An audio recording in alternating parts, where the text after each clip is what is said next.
Mitsubishi Strada 2020 model. Hinandos dala tulak na lang muna natin kasi patay-patay yung kahimtang. Ano kaya ang dahilan nito at paano ito ayusin? Kung gusto mong magka-idea, tapusin lang ang video na ito. Yan, so pina-andar ko na dito. Observe natin yung andar. Kinambiyada ko ng reverse. Ayan, so namamatay agad yung engine. Ibig sabihin, hindi nga talaga kayang tumakbo to. Ulitin natin. So ayan, pina-andar ko ulit at observe natin kapag kinambiyada ko.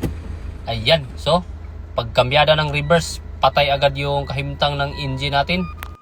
Sa mga gustong mag-DIY dyan, gumamit kayo ng bulang kristal sa ganitong klaseng sitwasyon para sigurado yung hula-hula ninyo. Ayan o, so meron tayo nakitang trouble code. So yung trouble code na yun yung hahanapin natin kung saan ba nilagay yung crank angle sensor daw.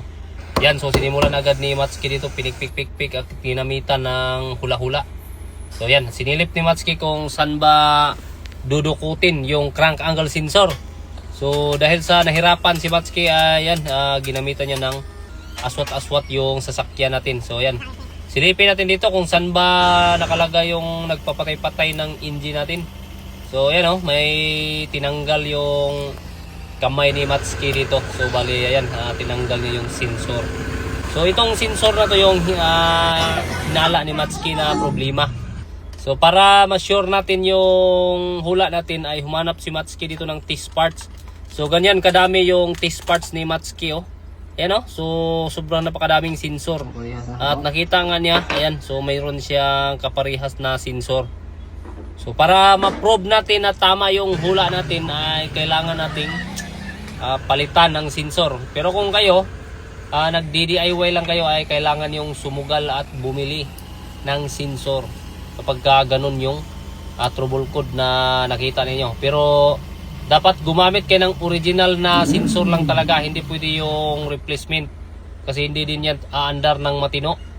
Fast forward tayo. Ayan, so binaba na ni Matsuki yung sasakyan natin kasi tapos na niyang mapalitan yung crankshaft sensor. So yun yung crankshaft sensor na tawagin.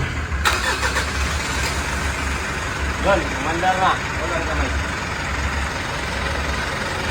No. Mandar na siya.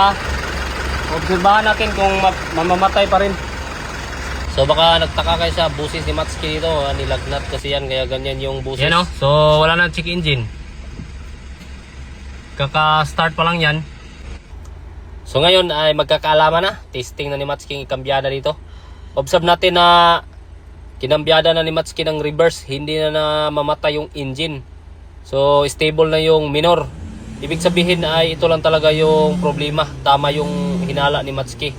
So RPM ng konti para lumaki-laki yung konti ng libor at sarado yung hood.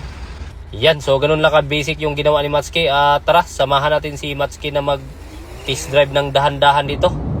So ayan, sa pag-test drive naman ay dahan-dahan lang para iwas na iwas sa tumikalbong. Thank you.